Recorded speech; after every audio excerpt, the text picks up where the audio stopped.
Owen Marsh had taken this flight 41 times. He knew the seat, the angle of the morning light through the oval window, the precise moment the beverage cart would appear. He was a man of routine, and routine had made him, over the years, very good at not noticing things. He noticed the men in 2A the way you notice a still point in a moving room. Late 50s, maybe 60, close-cropped silver hair, a navy blazer pressed the way Owen had not pressed anything since his own wedding. The men settled into the seat with the unhurried ease of someone who had learned, at some point in his life, that urgency was a choice. He set a worn paperback on the tray table. He folded his hands. He looked out the window at the tarmac as though it held something worth seeing. Owen had buckled in and was reaching for his own reading when the flight attendant came down the aisle. Soren Blaine was efficient. That was the word Owen would reach for later, in the letter he did not yet know he was going to write. Blaine moved through the first-class cabin with the brisk certainty of a man who had never, in his professional life, been wrong about anything that mattered.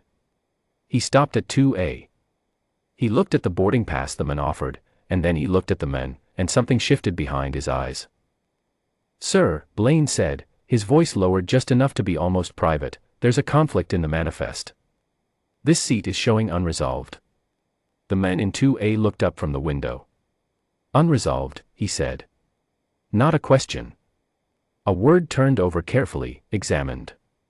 I'm going to need you to step off while we sort it out at the gate." "My boarding pass cleared at the scanner," the man said. His voice was level, unhurried, the voice of someone accustomed to rooms paying attention when he spoke. "What's the verification procedure when there's a manifest conflict?" Blaine blinked. "We handle it at the gate." "I understand. What's the procedure? Who do I speak with, and what documentation do I need to provide?" Owen watched Blaine's jaw tighten almost imperceptibly. "I'll need to get the gate supervisor." "That's fine," the man said. "I'll wait here." A pause, brief and loaded. "Sir, I'm asking you to step off the aircraft." There was a long, still moment. The man in 2A set his paperback on the tray table. He looked at Blaine with an expression that was neither anger nor defeat, something closer to patience with a hard center, the look of a man who had seen this particular road before and knew every stone of it. He stood. He buttoned the middle button of his blazer. He reached for the bag in the overhead bin and lifted it down with one hand, no effort, no performance. "Then I'll wait on the jet bridge," he said, and walked toward the door. Owen sat very still. Around him, the cabin had gone quiet in that particular way, not silent, but muffled, people suddenly very interested in their phones, their window shades, the hem of a magazine. No one spoke. Owen did not speak. He watched the men in the navy blazer walk off the plane, and he put his book in his lap, and he told himself it was being handled. The gate supervisor arrived 4 minutes later. Owen could see through the open cabin door, a woman in a Calder Continental vest, a tablet in her hand, the attendant beside her. The man stood on the jet bridge with his bag at his feet and his hands clasped in front of him, perfectly still, the way Owen imagined a man might stand in a very important doorway, waiting for the right moment to walk through it. The supervisor was asking him something. Owen couldn't hear the words.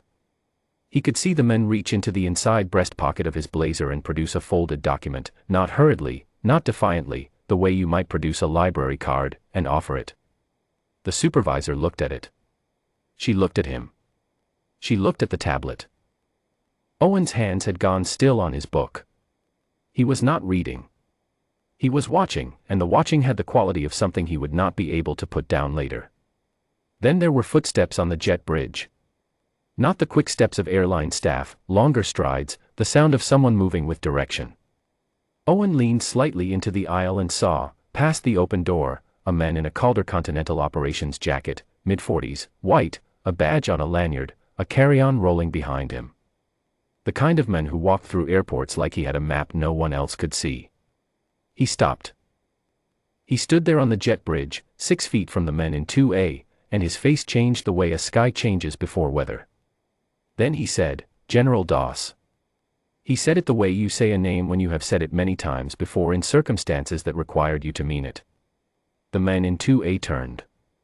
Something moved across his face, not surprise exactly, more like the quiet satisfaction of a proof arriving on time. "Marcus," he said. Marcus Tillin, the name was on his badge. Owen could see it now from row 3, stepped forward and took the general's hand in both of his. "Sir," he said, low and certain, "I am so sorry." He said it to the general, not to the supervisor, not to the attendant who had appeared in the doorway. He said it to the men, directly, without deflection. "What's happening here?" Tillin asked. He had turned to the supervisor now, his voice still level, but carrying something beneath the level that Owen recognized from a long career of coaching, the voice of a person who already knows the answer and is giving you one chance to give it correctly. The supervisor explained. The manifest conflict. The boarding pass.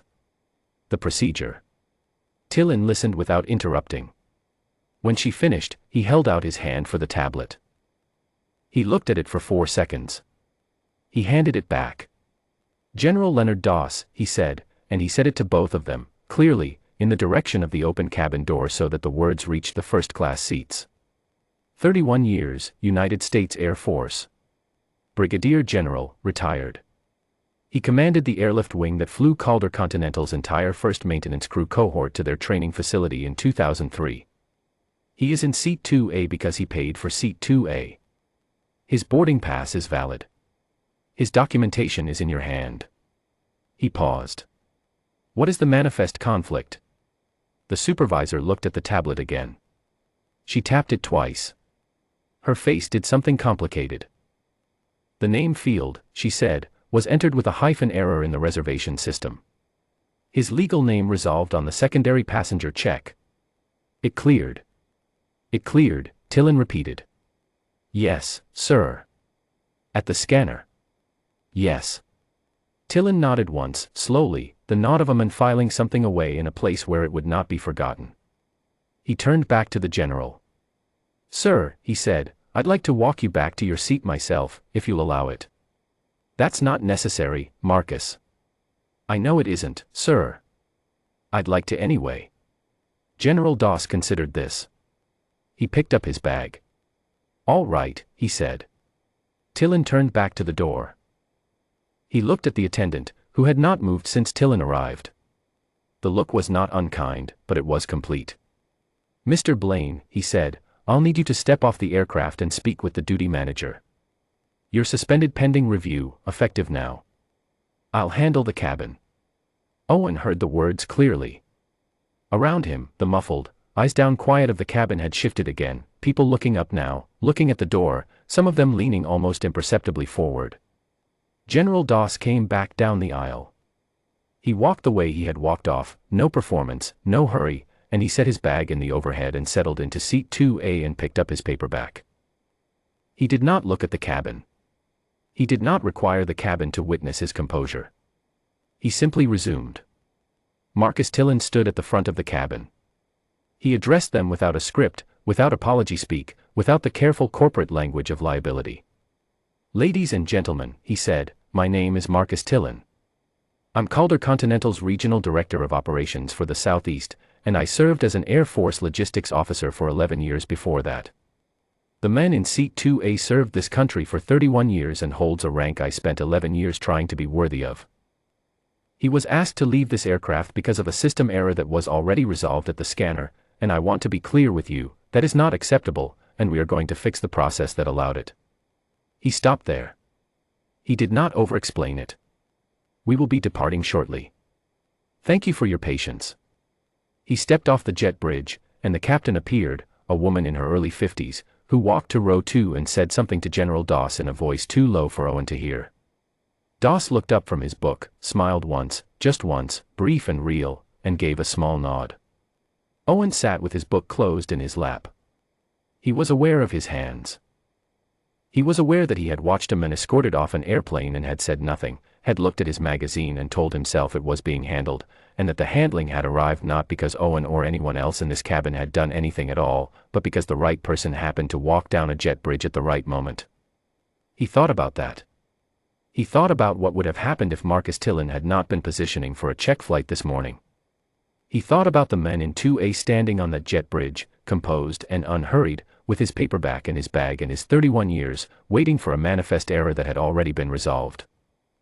He reached into the seat pocket. He found the Calder Continental comment card he had never once in 41 flights considered using. He uncapped the pen he kept in his breast pocket, coaching habit, 27 years of sideline adjustments, and he smoothed the card on the tray table. Around him, the engines had come to life, and Flight 211 was rolling, and somewhere ahead of him, in Seat 2A, Leonard Doss was reading his book. Owen did not know what he was going to say in the letter. He knew only that he was going to say it, that the not saying was finished, that some threshold had been crossed this morning that he could not step back over. He pressed the pen to the card, and he began. By the time they reached altitude, he had filled both sides and was writing along the margin. 2 rows ahead, the general turned the page.